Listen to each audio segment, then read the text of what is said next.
When I began touring across America in 1924, I met many new students. In 1925, I made plans to establish my headquarters in Los Angeles. Swamiji, what sort of location are you looking for? Stop!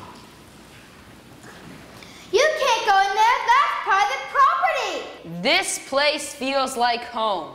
This is Mount Washington Estates. It used to be a fashionable hotel. Now it's for sale. For $45,000, and that's only if you can pay it all in 3 months. This place is ours. Why, it would take you 20 years to raise that much money. 20 years for those who think 20 years. 20 months for those who think 20 months. And 3 months for those who think 3 months. Soon thereafter, I received a visit from a student, Mrs. Ross Clark. Swami, I've heard of your dilemma, and I want to help you, just as you helped me. When my husband contracted double pneumonia, the doctor said he could not live. When I went to you for help, you declared, "Oh, yes, he will live." You prayed at his bedside, and he was cured. Now it is my turn to help you. Will you accept a loan of $25,000 without interest for 3 years? Thank you, Mrs. Clark, for this enormous help. Other money began pouring in from our centers around the country. Soon we had another $15,000, making $40,000 in all. But we still lacked $5,000 of the total price. At last, 1 day remained. If we don't get that $5,000 by noon tomorrow, we'll forfeit our option. I think Divine Mother likes to keep my life interesting. What can we do? I've talked to everyone I know. Can I help you, Swami? Perhaps, Mrs. Trask. We are in desperate need of $5,000 to purchase Mount Washington. Why, somebody just the other day returned a loan I made him years ago. I never expected to get it back. It was for $5,000. Yes, you may have it. Thank you, Mrs. Trask. Please be at Mount Washington Estates tomorrow before noon.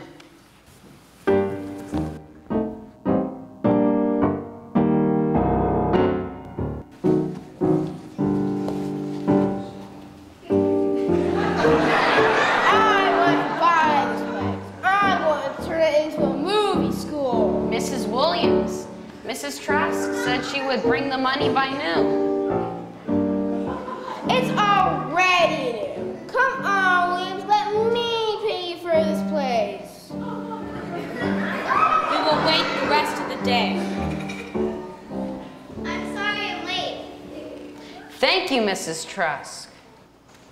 Mrs. Williams, here is your $45,000. Mr. Yogananda, Mount Washington is yours.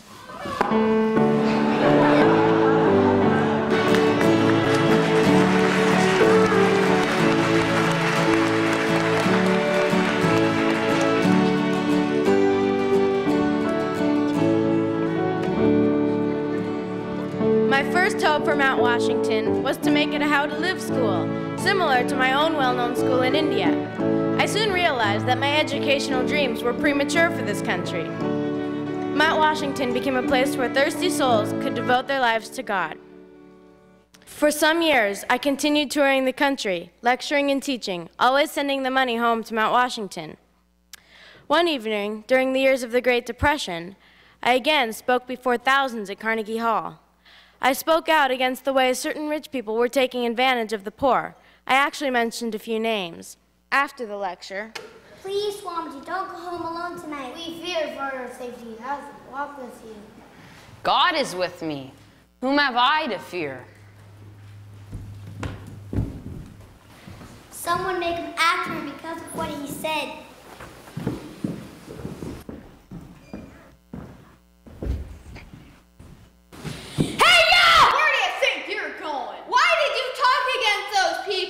Why shouldn't I?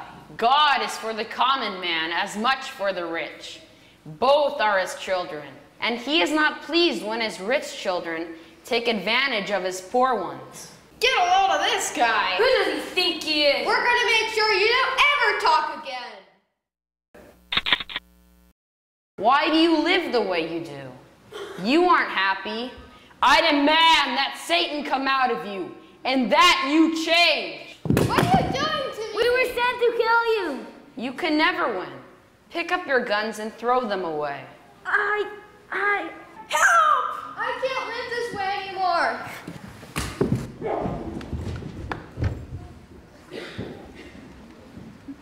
For a few more years, I continued touring the country and drawing to the work a gradually growing band of dedicated disciples. Finally, I felt guided by God to end these spiritual campaigns and return home to Mount Washington to train the souls I had sent there. I discovered that all the money I had sent home had been spent, and not always wisely. My little group and I were forced to plant tomatoes on the hillside. For months, we ate raw tomatoes, stewed tomatoes, fried tomatoes, baked tomatoes, tomato soup. Gradually, more students joined the work, and by 1935, the work was firmly established.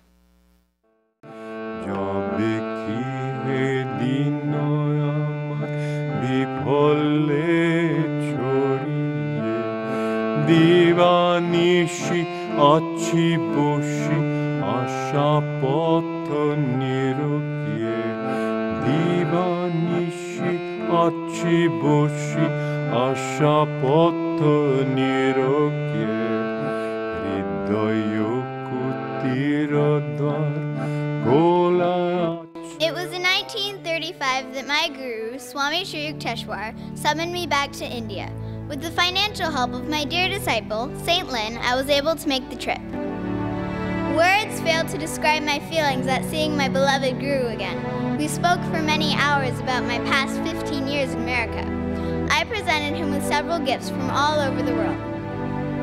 Master, I noticed that your rug is torn. Please permit me to buy you a new one. Do so if it pleases you. Behold, my mat is nice and clean. I am monarch of my own little kingdom. Beyond it is the vast world, interested only in externals. I felt the years roll back. Once again, I was a young disciple, purified in the daily fires of chastisement. Guruji, I came to you as a high school youth. Now I am a grown man, even with a gray hair or two. Though you have showered me with silent affection, do you realize that once only, on the day of our meeting, have you said, I love you? Yogananda, must I bring in the cold realms of speech the warm sentiments best guarded by a wordless heart? Guruji, I know you love me, but my mortal ears ache to hear you say so. Be it as you wish. During my married life, I often yearned for a son, to train in the yogic path.